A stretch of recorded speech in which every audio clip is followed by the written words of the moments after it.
Hello friends, good evening. आज IAS prelims का exam हुआ है। आप लोगों में से काफ़ी लोगों ने एग्ज़ाम दिया होगा, जिसमें फर्स्ट पेपर में भारतीय राज्य व्यवस्था से संबंधित कुछ क्वेश्चन पूछे गए हैं, जिसको सॉल्व करने का प्रयास करेंगे।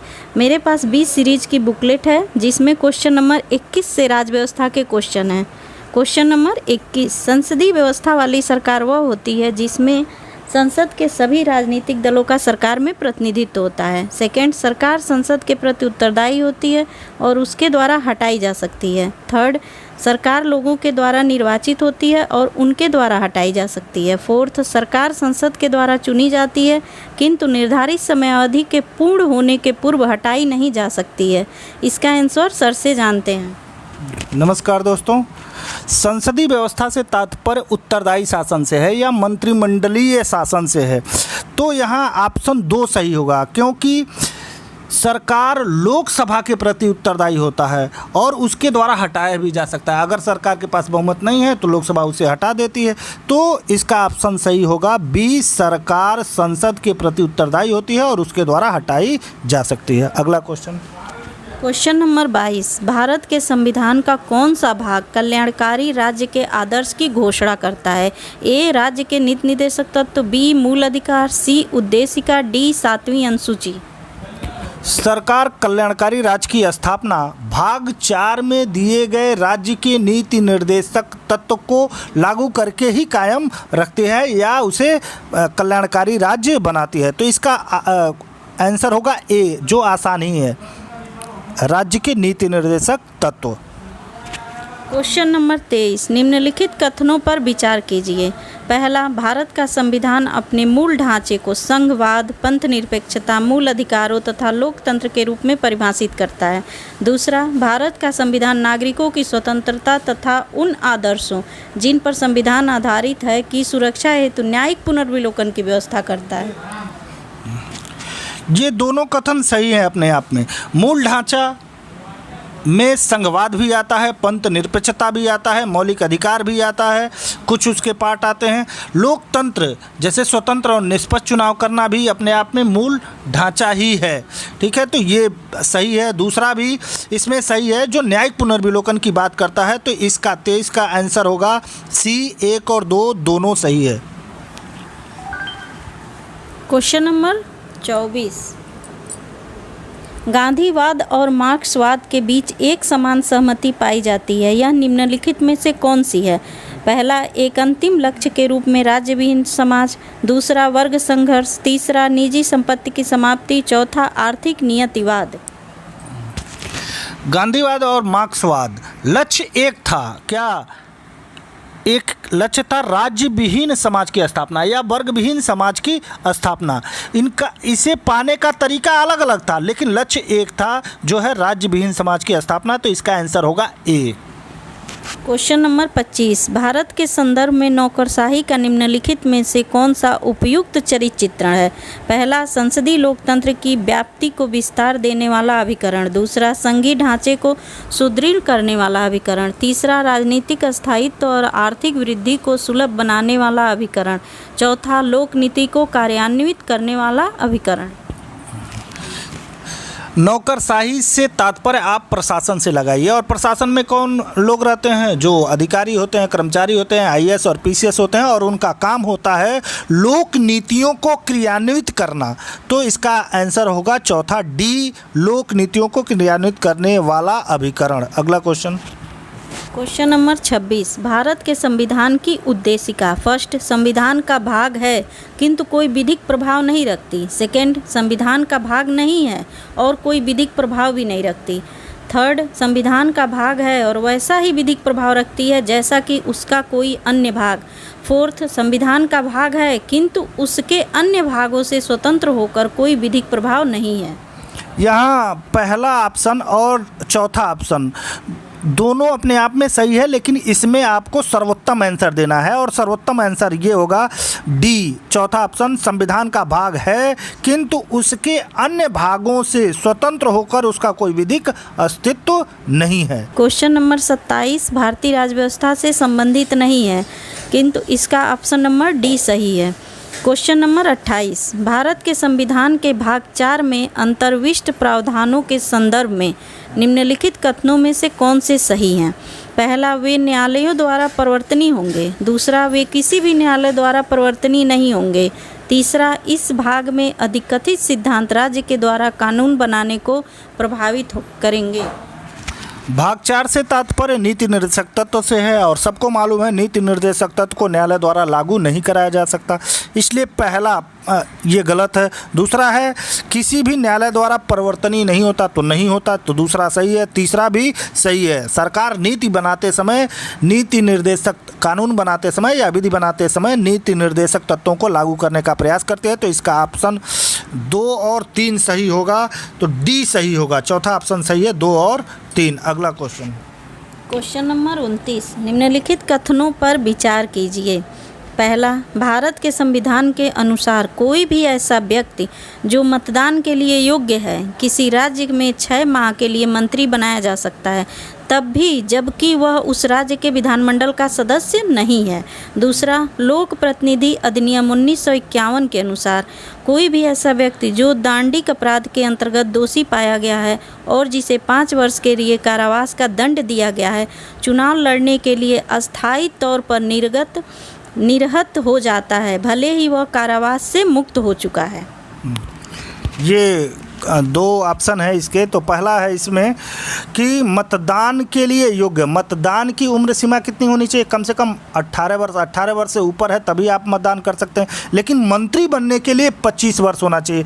तो ये अपने आप में कन्फ्यूजन है कि मतदान जो कर रहा है वो मंत्री बन सकता है, नहीं बन सकता। मतदान जो करेगा जिसकी उम्र 25 वर्ष से ऊपर है वही मंत्री बन सकता है, तो ये ऑप्शन अपने आप में गलत है। दूसरा भी, अस्थायी तौर पर अयोग्य नहीं किया जाता है। जब तक सज़ा भोग देते हैं या न्यायालय जितने दिन के लिए अयोग्य घोषित करता है, केवल उतने दिन के लिए ही क्या वो चुनाव नहीं लड़ सकते। तो ये इसमें 29 का 9 तो 1 सही है और 9 ही 2 सही है। अगला क्वेश्चन नंबर 30, निम्नलिखित कथनों पर विचार कीजिए। भारत का राष्ट्रपति ऐसे स्थान पर जिसे वह ठीक समझे संसद का सत्र आहूत कर सकता है। दूसरा, भारत का संविधान 1 वर्ष में संसद के 3 सत्रों का प्रावधान करता है, किंतु सभी 3 सत्रों का चलाया जाना अनिवार्य नहीं है। तीसरा, 1 वर्ष में दिनों की कोई न्यूनतम संख्या निर्धारित नहीं है जब संसद का चलना आवश्यक हो। अनुच्छेद 85 में प्रावधान है कि राष्ट्रपति किसी भी समय किसी भी स्थान पर क्या कर सकता है? संसद का सत्र आहूत कर सकता है, तो पहला सही है। दूसरा, 3 सत्र तो होते हैं लेकिन इसका संविधान में कोई प्रावधान नहीं है, तो दूसरा गलत है। तीसरा, कम से कम कितने दिन तक संसद चलेगा इसका भी कोई उल्लेख संविधान में नहीं है। ठीक है, तो पहला और तीसरा सही है, इसमें सी ऑप्शन सही होगा। क्वेश्चन नंबर 31, निम्नलिखित कथनों पर विचार कीजिए। पहला, आधार मेटा डेटा को 3 महीने से अधिक संग्रहित नहीं रखा जा सकता है। दूसरा, राज्य निजी निगमों से आधार डेटा को साझा करने के लिए कोई अनुबंध नहीं कर सकता। तीसरा, आधार बीमा उत्पादों को प्राप्त करने के लिए अनिवार्य है। चौथा, आधार भारत की संचित निधि से हित लाभ प्राप्त करने के लिए अनिवार्य है। इसका आंसर सी होगा, केवल 3 सही है। आधार बीमा उत्पादों को प्राप्त करने के लिए अनिवार्य है। ठीक है, तो इसका आंसर केवल सी होगा। क्वेश्चन नंबर 32, राज्यसभा की लोकसभा के समान शक्तियां किस क्षेत्र में हैं? पहला, नई अखिल भारतीय सेवाएं गठित करने के विषय में। दूसरा, संविधान में संशोधन करने के विषय में। तीसरा, सरकार को हटाने के विषय में। चौथा, कटौती प्रस्ताव प्रस्तुत करने के विषय में। अखिल भारतीय सेवाएं ये राज्यसभा का अधिकार है, सरकार को हटाने का अधिकार लोकसभा को है, कटौती प्रस्ताव के संबंध में लोकसभा को अधिकार है यहाँ जो दोनों की बात की गई है तो संविधान में संशोधन का जो अधिकार है दोनों को समान है, तो इसका आंसर होगा बी, संविधान में संशोधन के विषय में। नंबर 33, संसद सदस्य स्थानीय क्षेत्र विकास योजना के अंतर्गत निधियों के संदर्भ में निम्नलिखित कथनों में से कौन से सही हैं? पहला, MPLADS निधियां टिकाऊ परिसंपत्तियों जैसे स्वास्थ्य, शिक्षा आदि की भौतिक आधारभूत संरचनाओं के निर्माण में ही प्रयुक्त हो सकती हैं। दूसरा, प्रत्येक सांसद की निधि का एक निश्चित अंश अनुसूचित जाति जनजाति जनसंख्या के लाभार्थ प्रयुक्त होना आवश्यक है। MPLADS निधियां वार्षिक आधार पर स्वीकृत की जाती हैं और अप्रयुक्त निधि को अगले वर्ष के लिए अग्रेनित किया जा सकता है। चौथा, कार्यान्वित हो रहे सभी कार्यों में से कम 10% कार्यों का जिला प्राधिकारी द्वारा प्रतिवर्ष निरीक्षण अनिवार्य है।